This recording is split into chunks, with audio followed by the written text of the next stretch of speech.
for the next couple of weeks, we're doing a 2-week series on spiritual disciplines. So you might remember for the last couple of years, probably last 2-3 years actually, we've been doing some different things on spiritual disciplines. So we've looked at hospitality. Do you remember that? Remember looking at hospitality? Last year we did a couple of weeks on joy. And when you hear the word spiritual disciplines, maybe you've got one of two reactions. Maybe your spirit leaps inside of you and you think, great, this is just what I want to hear. Or maybe part of you sighs and goes, that sounds like really hard work. Well, the spiritual disciplines are there to actually encourage us in our faith. We've sung a lot this morning about Jesus being the centre point of our faith. And these practices and disciplines really, really help us in our walk with him. And I do believe, actually, that there's been a kind of fresh resurgence of this in the church, which is a really, really good thing. So this morning we are going to be looking at fasting, and next week we are going to be looking at confession. So I understand this morning that it's really quite interactive, so I'm very much looking forward to it. And we have Adrian, David and Richard that are going to lead us through this morning on fasting.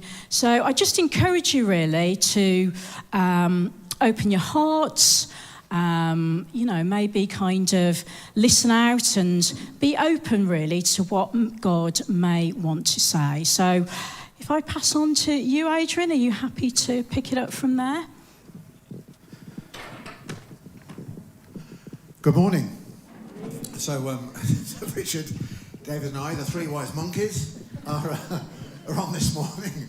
Hear no evil, see no evil. No, so we're here. Why to try and provide a bit of a context, why are us three here this morning? Well, we have a friendship that goes back over decades, which makes you feel really old, doesn't it? So I've known Richard for over 30 years and David for over 20 years. And so we've been good friends. At one point we were part of the leadership team of the church, so we worked together in serving our church family.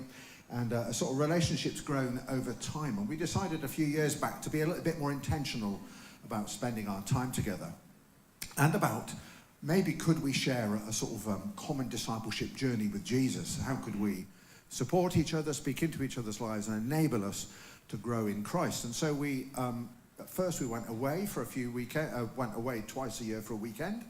So we'd go away and spend 2 nights together, 2 days together, and sort of take a theme that we perhaps was on our hearts. And more recently, we've taken the spiritual disciplines and shared over that weekend where we are with some of these spiritual disciplines, and confessed our faults, failures, where we think we're doing relatively okay, but the majority of the time it's sort of, if only we could do this much better.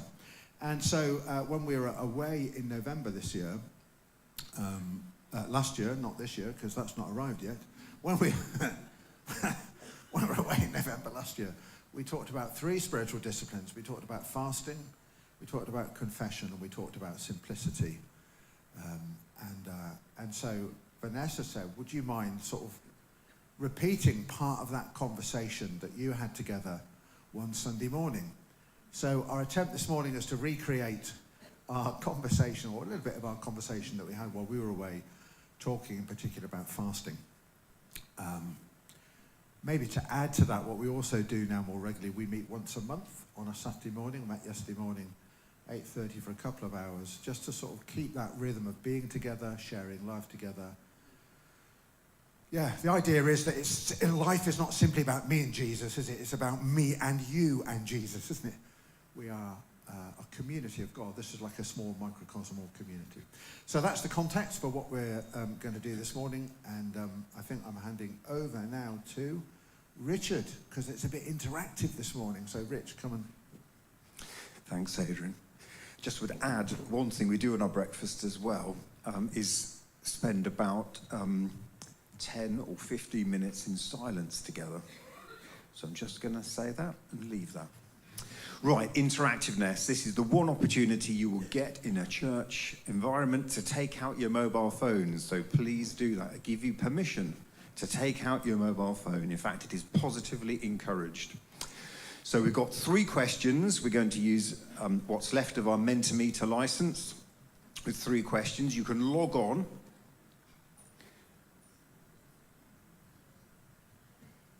By the code, which has now become available to you, or you can scan the QR code. So we've got 3 questions just to help us all focus a little bit on the idea of fasting and what part that might play in our lives. So it's only 3 questions. We're going to try and do this quite fast. If you can't log on, don't worry. But when you do log on, that's the first of the 3 questions is up on the screen there. What single word comes to mind, or what emotion arises when you think of fasting? I don't know if these are real or if these are suggested words that are coming up, but I suspect they're real. Hunger. Chips. Did somebody say chips? Cheese. Passion. I don't know if that's what you feel or if that's what you think you should feel, or an aspiration. Patience. Guilt and worry. Interesting. No animal products. That's interesting, isn't it? Yeah.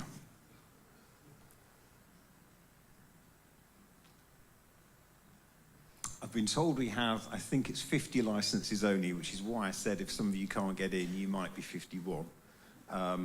So I'm trying to count up roughly where we are, whether we're getting any more or whether the IT is just jiggling all around. I think, yeah, an interesting craving as well. Works. Oh, is fasting or work? Interesting question. Can we perhaps move Sophie then to number 2? On a scale of never to regularly, I think this is a finger swipe, how often do you fast? And I suppose I'll throw out there that it may not be necessarily food fasting. Other types of fasting are available.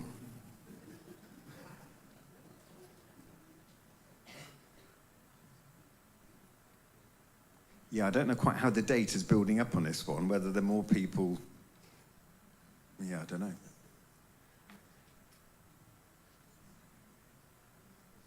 Sophie, do we have a maximum scale, or could it be infinity and beyond? 10, it is. Okay, so it's on a 1 to 10 is what you're looking at then. Okay, that seems like that's pretty fixed at 2.7 out of 10. Okay then, and let's look at our 3rd question. On a scale of not even... no, that's the same question. Oh, no, it is. No, that's right, yeah. On a scale of not even considered it to a high priority, what priority have you given to fasting in 2025? Right, I don't quite understand the data here. We're uncertain. Used to be unsure.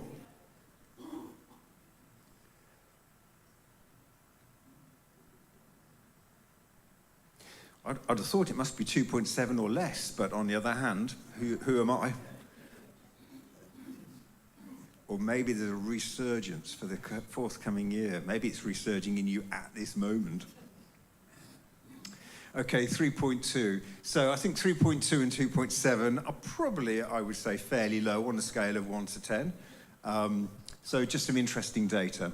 Okay, that's our 3 questions. Hope that's got your thoughts moving. So we'll now move on a little bit more. Is it David? If we all take our seats on the stage. So as Adrian said, it was actually November 2023 when we, time flies, when we went away on retreat together and discussed what are our experiences of fasting, and we tried to be honest with each other about that. So we're going to try and review and recreate some of that discussion this morning. I think it's really important, as Adrian has already indicated, to make clear that we are not fasting experts. So we're not trying to put ourselves on display this morning. We're not trying to put fasting on display. We're trying to put Jesus on display. Certainly speaking for myself, I'm acutely conscious of my own sin and shortcomings and need to grow in godliness in this as in so many other areas. One thing we won't be able to spend time recreating this morning, but which we did do a little bit of on retreat, was to talk about what does the Bible actually say about fasting. And I would just want to mention two things that Jesus said. So in the Sermon on the Mount, Matthew chapter 6, I think, do you remember that Jesus said to his disciples, when you fast, don't look gloomy about it, look joyful. Now, obviously, his main point was to instruct his disciples not to make a big show of fasting so that they appeared good to those around them. That was his main point. But I think it's also an indication that fasting and all of the spiritual disciplines are actually an invitation to life, to a life that's good and joyful and full with Jesus. Whereas, as Vanessa indicated, we can so often think of fasting and other disciplines as something else we've got to add into our lives, something that's a drag, something that's a burden, something that's an obligation. But Jesus' words to his disciples suggest otherwise, I think. It's a joyful thing to do. And then I think it's in Matthew chapter 9, a couple of 3 chapters later, John's disciples go to Jesus and they say, why do we fast, but your disciples don't fast? And Jesus said something very interesting. He said, how can my disciples fast when the bridegroom, speaking of himself, is still with them?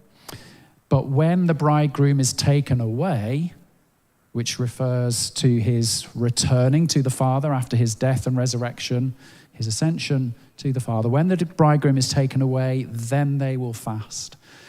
And I wonder if this indicates some of the purpose of fasting, which is a longing for Jesus, a longing to be with Jesus. When he was no longer with them, then they would fast. Maybe specifically a longing that his kingdom would come and his will would be done on earth as in heaven. Maybe specifically a longing for him to return.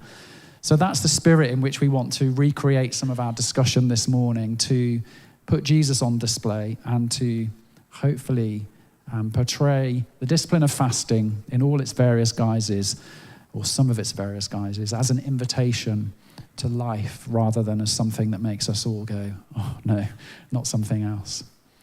So Richard, you're going to kick us off, I think. Maybe you just want to share a little bit about your experience of fasting. I know that you've got some interesting reflections on food fasting for you personally, but we also had, as you've already indicated, a much broader discussion than just talking about food.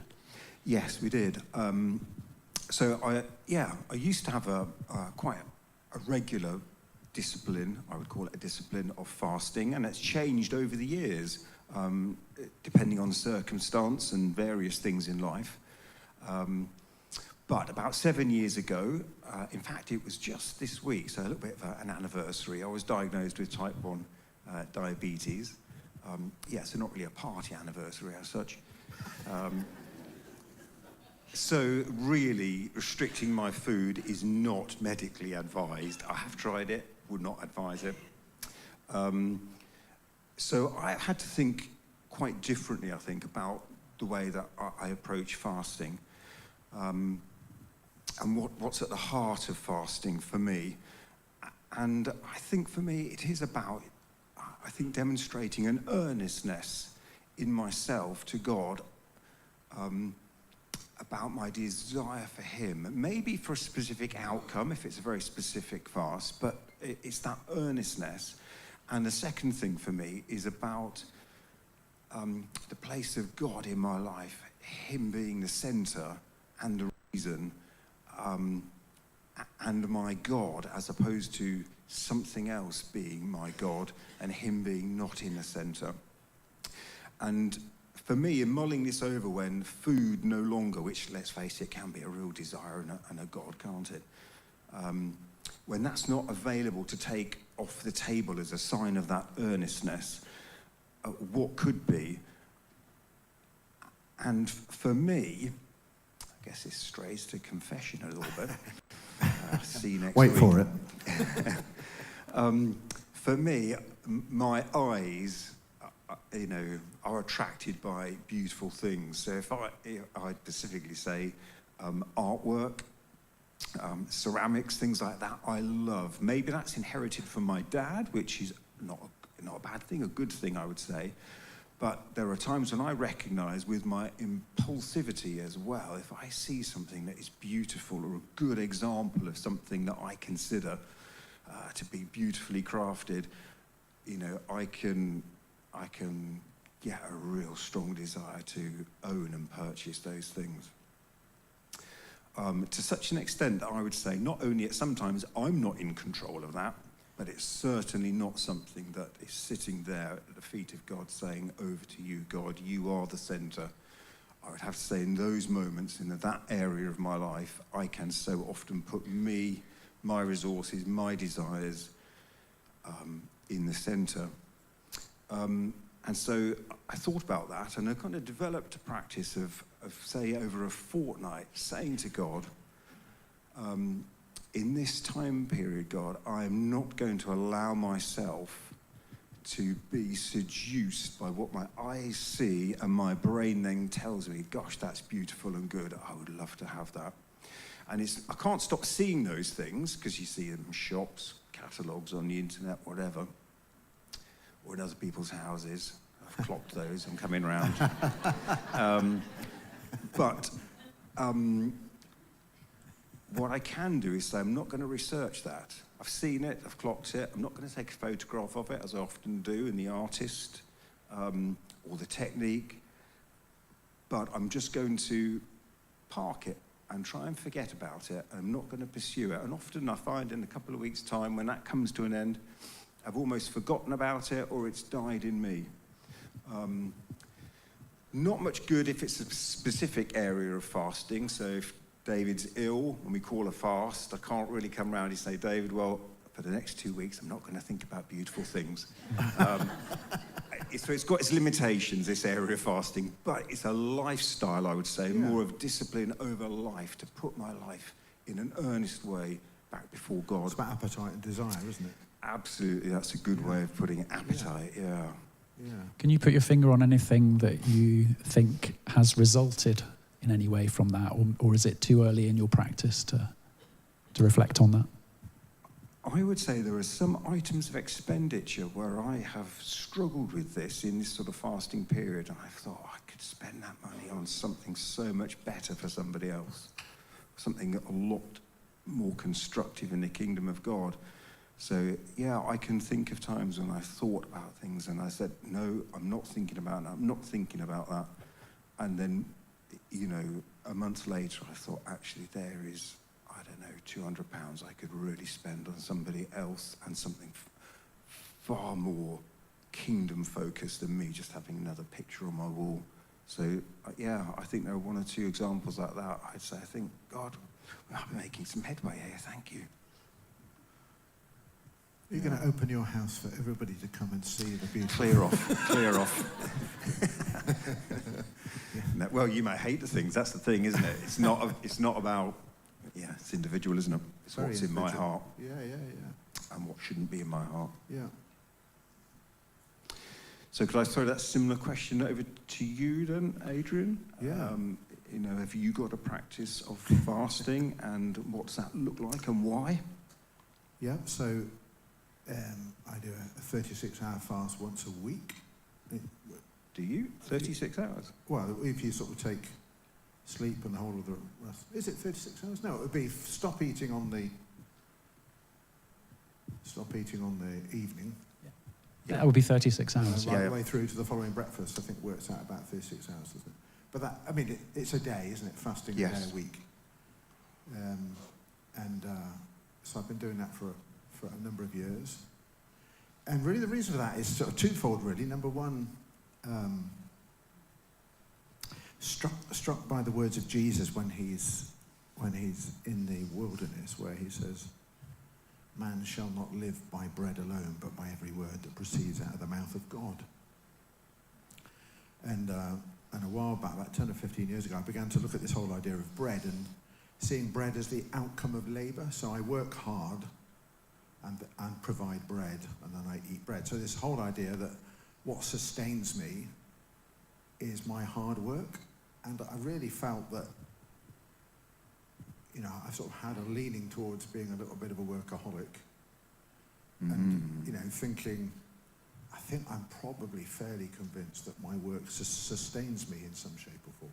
So I'm not an advocate for not working, but you know what I mean? This sense of thinking that really if I don't work hard, what might the impact be on my life? And so this idea that work sustains me. So I sort of thought, I think I've got to fast really to declare to the Lord that I trust you for my future, not my own human labour. Do you know what I mean? Yeah, I do. And we live in a world largely that is very orientated, and its success is built on human effort and human labour, isn't it? It's very self-sufficient. So for me, this is a bit of a declaration to myself and to the Lord. You know, I refuse to be self-sufficient. My future isn't in my hands, but is in your hands. And and so that's the first reason. Then the second reason is I love food. And if I'm honest, I'm not ever so disciplined. Do you know what I mean? Yeah. I'm having this conversation now, having bought a Cadbury bar last night from the corner shop, thinking I'd have 2 lines of squares, and ate 2/3 of it. You know what I mean? I feel like totally disqualified to even talk about this morning. Firstly, you know what I mean? But that sense in which once I get a taste for something, I actually find it quite right. A French stick with butter, and you know, I'll slap anybody's hands that gets anywhere near it, because it is beautiful, isn't it? And so I do think I'm not good at controlling my appetite. You know what I mean? I think I'm pretty rubbish. So another part of fasting is to try and say to myself, Adrian, don't stop being so obsessed by food and wine and... Yeah. Would you describe it as a bit of a god or a false god, or not in that language? No, of course not. No. What are you trying to say? Yeah, I just think, why can't I control myself? Do you know what I mean? Yeah, I do know what you mean, yeah. I think, come on, Adrian, pull yourself together, you know. What is it about eating that has a hold on me? Yeah. And I mean, I've still not conquered it, really, after years of trying this. And it's really focused my mind every time we talk about it, when we've talked about it together as mates. Lord, I really have to, you know, I need your help. So I think in a way, it maybe is a little bit of a god. Yeah. And for me, eating is a bit of an event. Do you know what I mean as well? Yes. And enjoy it. I enjoy cooking. So if you're not careful, that does sort of, you don't want that interrupted, do you? Do you know what I mean? So I sort of think, Lord, I've really got to... So fasting is a way of saying, Adrian, it's time to stop being greedy. Yeah. I'm conscious of time, but just when you do your 36-hour fast, do you do anything different in the waking hours that you would do in a normal day when you would be eating? Or does it vary depending? So I'd like to say that it's fasting and prayer, but that'd be a lie. Do you know what I mean? So obviously I have a rhythm. We all have a bit of a rhythm to prayer, don't we, or to reading or whatever. So I have a rhythm. But I don't dedicate the 2.5 hours where I'd have gorged myself. No, I wouldn't dedicate the meal time necessarily to prayer. No, I don't. I think maybe I should take some time out, some additional time out to sort of, you know. And you said when we discussed it that actually you don't find it difficult to spend that 36 hours without food. Once I make up my mind, I'm fine, you see. But if I've not made up my mind, the chocolate bar is calling. Do you know what I mean? Or the bread is... So I've got to not eat. And I find once I've made that decision, I'm fine. About 11:30, I get hungry. And then after that, somehow something happens in my head and I'm all right. I always have poached eggs and bacon the following morning. No, yeah. So yeah, that whole period of time, I don't particularly feel... And fasting from food doesn't have to be that, does it? So a common fast, someone was telling me, not someone who's part of this church, but someone was telling me that they fast, I think, twice a week from breakfast to breakfast. So they'd have breakfast, say, on a Monday morning, and wouldn't have anything else till breakfast on Tuesday morning, and then maybe the same from Thursday to Friday. So that's fasting too. Yeah, and I think that was, I don't know which days it was, but I think that was quite a common form of fasting, I gather, in the early church, that they'd do that as a regular rhythm, just missing those two meals, for similar reasons that you've explored. Sure.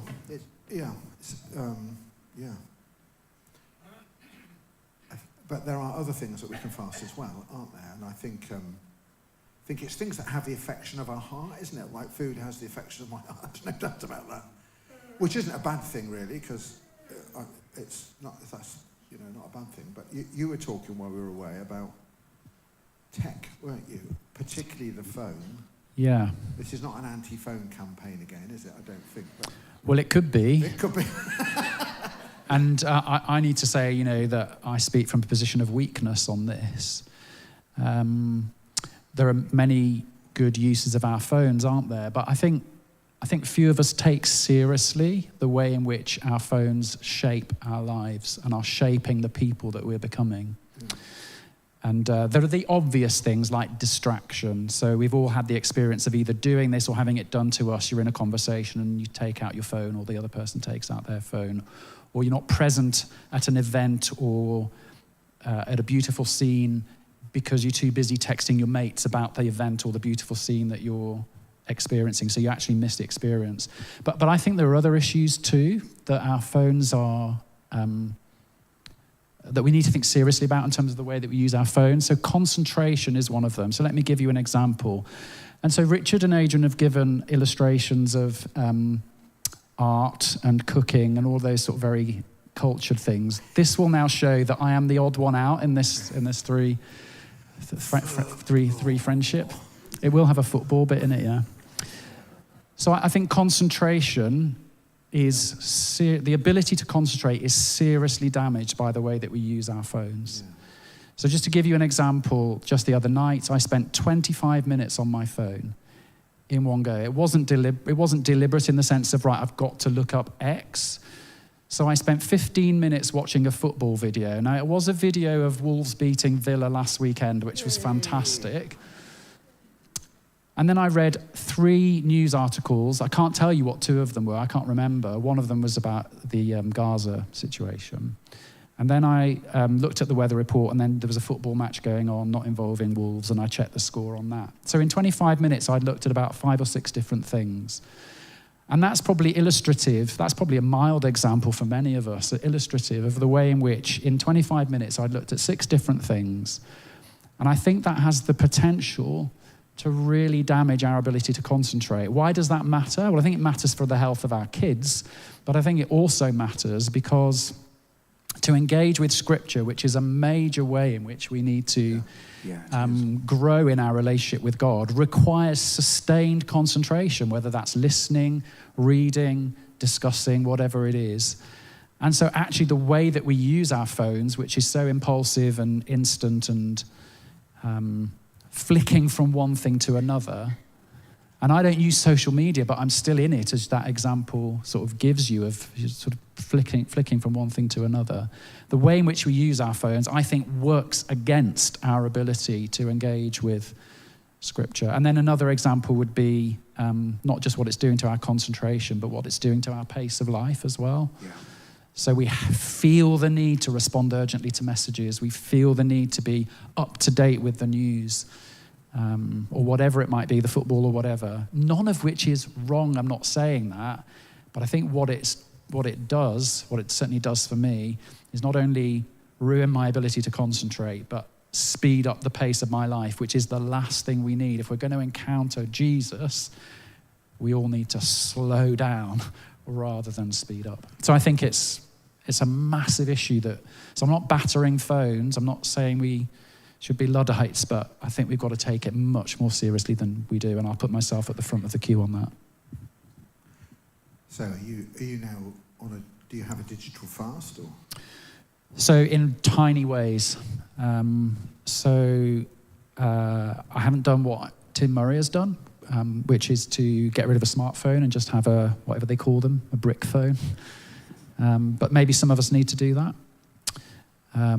What I do is, I don't know whether you count this as fasting, but on a working day, so like tomorrow, I'll be up at about 5:30 for work. I won't look at my phone until I'm on the train at 7. I just won't look at it, apart from to check whether the trains are running. Other than that, I won't look at it till 7. So that's a sort of mini fast, I suppose. And then on Sundays, I haven't got my phone with me this morning, not just because I'm doing this. I try to leave it at home just to say I can leave it, put it in its place. I don't need to take it out with me. Someone in my family has gone further than that. They're now having a day a week where they try not to touch their phone at all. Maybe at the end of the day they might check messages. So I'm sort of just doing baby steps, really. Right. But do you have a sort of food fasting rhythm then, Dave? Food fasting began again. I did it as a very young Christian, but began again for me as a result of our discussion. So I do a 36-hour fast, but at the moment only once a month. Yeah. So that's how I've started. Right. And is that because you find work is so demanding that you... So it is on my non-working week. So Yeah. I have a pattern of work where I work 4 weeks and then have a week off. So I tend to do it on the Monday of my non-working week. But I am haven't yet done it, thinking about the breakfast to breakfast fast when I'm working, which I think will be much more manageable for me at the moment in terms of putting my efforts into work whilst not eating. Yeah. Could I just throw a curveball question in? Because it has occurred to me that things that we've talked about have been almost courses of life type fasting. We haven't touched at all, have we, on that sort of urgent fasting, where there is a need, Yeah. maybe for direction or maybe for health and healing, a whole variety of urgent topics, aren't there? There are. Do either of you have any disciplines, or what would your response be to a call to fast, and does that have a place in our modern culture? Because it seems to me, 20 years ago that was quite regular, but now we don't tend to do that, do we?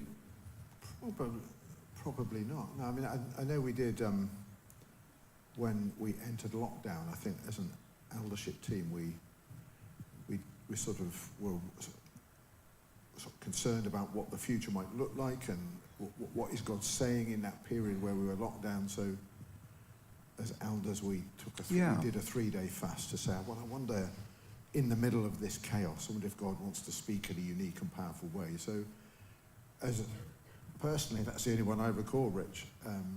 Or in the past, maybe when we've been praying for someone's health or healing, we've, as a church family, said, haven't we, we'll fast and pray. But I can't think of anything like in the last 12 months where I've done that, for example. Yeah, maybe that's not a wrong thing. Suddenly occurred to me that that maybe doesn't feel like a normal part of our church family life together. No. And should it be? Very good question. We should probably end there, I think, given the time. We hope that's been helpful to encourage you, if you're on the fasting journey, in any of the ways that we talked about or others, to continue to explore it further, or maybe it's something you've not considered about, to maybe think about doing so. But we'll hand back to Vanessa, I think.